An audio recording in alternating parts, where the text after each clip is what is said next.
नमस्ते छात्रों। भारत 360 डिग्रीज की क्लास में हम 21 जनवरी 2026 की महत्वपूर्ण घटनाओं और उनके पीछे के स्टैटिक जीके को विस्तार से समझेंगे। ये सेशन यूपीएससी, एसएससी और बैंकिंग जैसे एग्जाम्स के लिए बहुत उपयोगी होने वाला है। आज के हमारे मुख्य टॉपिक्स हैं अमेरिका का बोर्ड ऑफ पीस, महासागरों के लिए बीबीएनजे संधि और बिहार में स्थापित होने वाला विश्व का सबसे बड़ा शिवलिंग। हम सिर्फ खबर ही नहीं बल्कि उसके पीछे की थ्योरी और कॉन्सेप्ट्स को भी समझेंगे। पहली बड़ी खबर भू राजनीति से है। गाजा संकट को सुलझाने के लिए अमेरिकी राष्ट्रपति डोनाल्ड ट्रंप ने बोर्ड ऑफ पीस का प्रस्ताव रखा है। उद्देश्य, इसका मुख्य काम युद्ध के बाद गाजा में शासन व्यवस्था और पुनर्निर्माण को देखना है। भारत का रोल, खास बात यह है कि भारत को इस बोर्ड में शामिल होने के लिए विशेष आमंत्रण दिया गया है, लेकिन आलोचक कह रहे हैं कि ये संयुक्त राष्ट्र सुरक्षा परिषद को बाईपास करने की कोशिश है। स्टैटिक जीके, गाजा पट्टी भूमध्य सागर के तट पर स्थित एक संवेदनशील क्षेत्र है जिसकी सीमाएं इजराइल और मिस्र से लगती हैं। अब बात करते हैं गुट निरपेक्ष आंदोलन के 19वें शिखर सम्मेलन की, जो युगांडा की राजधानी कंपाला में आयोजित हुआ। प्रतिनिधित्व, भारत की ओर से विदेश मंत्री डॉक्टर एस जयशंकर इसमें शामिल हुए। थीम, इस बार की थीम है साझा वैश्विक समृद्धि के लिए सहयोग को गहरा करना। इतिहास, नैम की स्थापना 1961 में बेलग्रेड में हुई थी।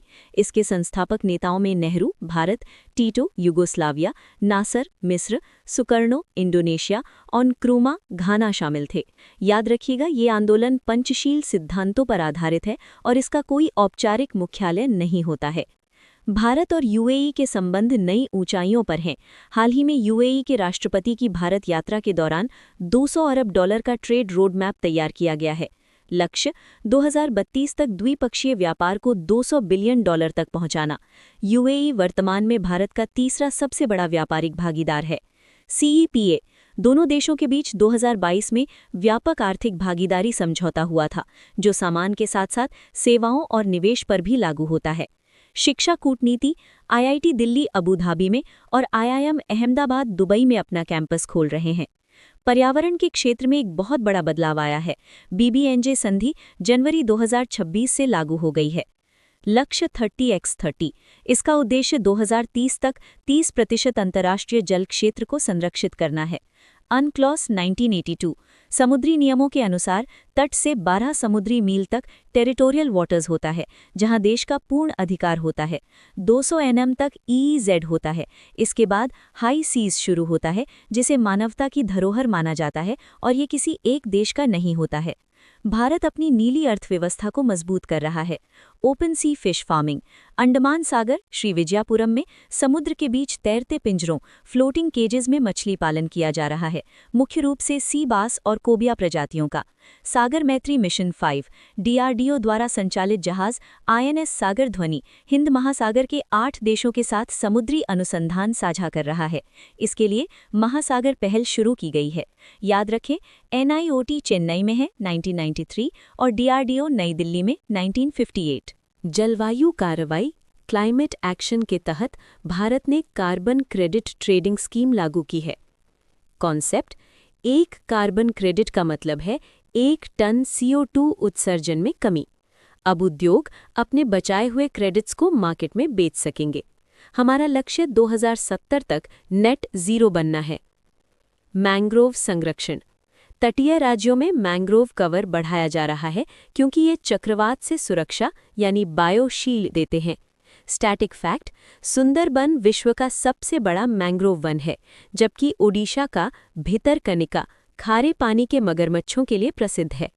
इकोनॉमी पल्स पर नजर डालें तो वैश्विक अस्थिरता के बावजूद भारत की जीडीपी विकास दर मजबूत बनी हुई है।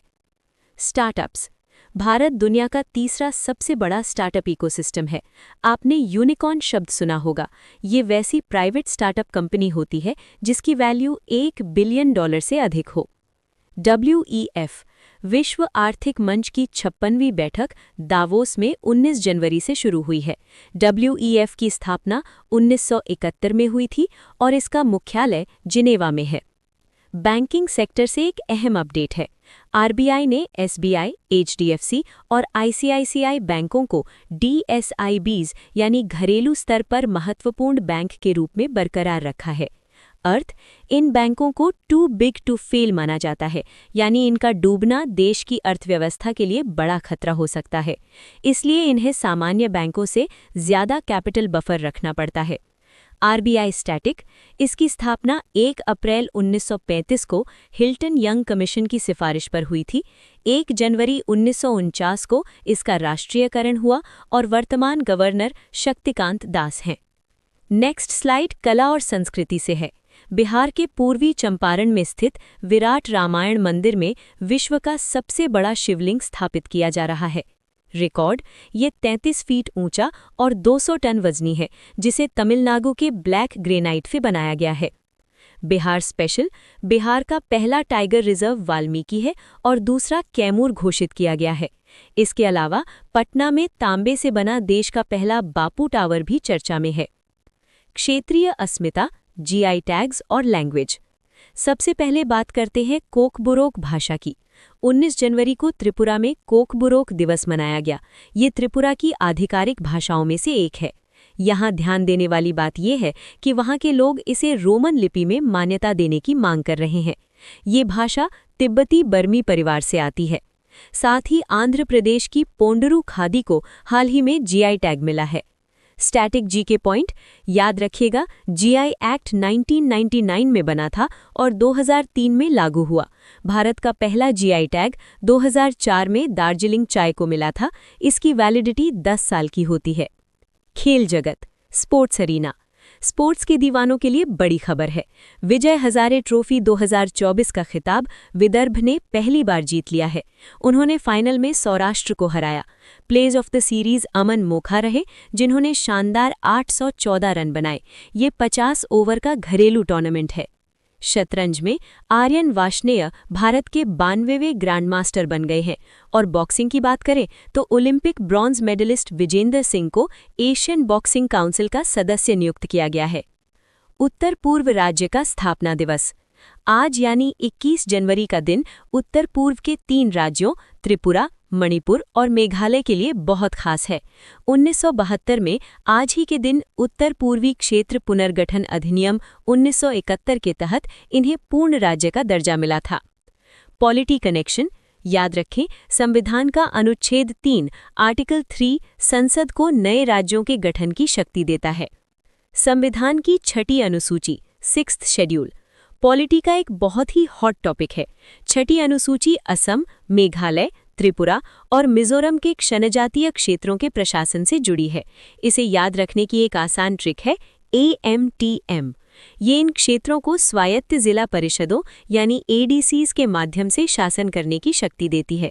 इससे वहाँ की संस्कृति और परंपराएं सुरक्षित रहती हैं। ये अनुच्छेद 244(2) और 275 के तहत आता है। फटाफट खबरें, रैपिड फायर अपडेट्स। क्लास खत्म करने से पहले कुछ क्विक पॉइंट्स।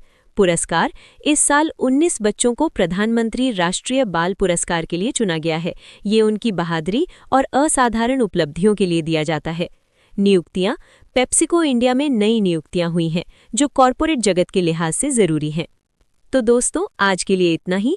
इन पॉइंट्स को रिवाइज ज़रूर कीजिएगा, क्योंकि ये सीधे सीधे आपके अपकमिंग एग्जाम्स में पूछे जा सकते हैं।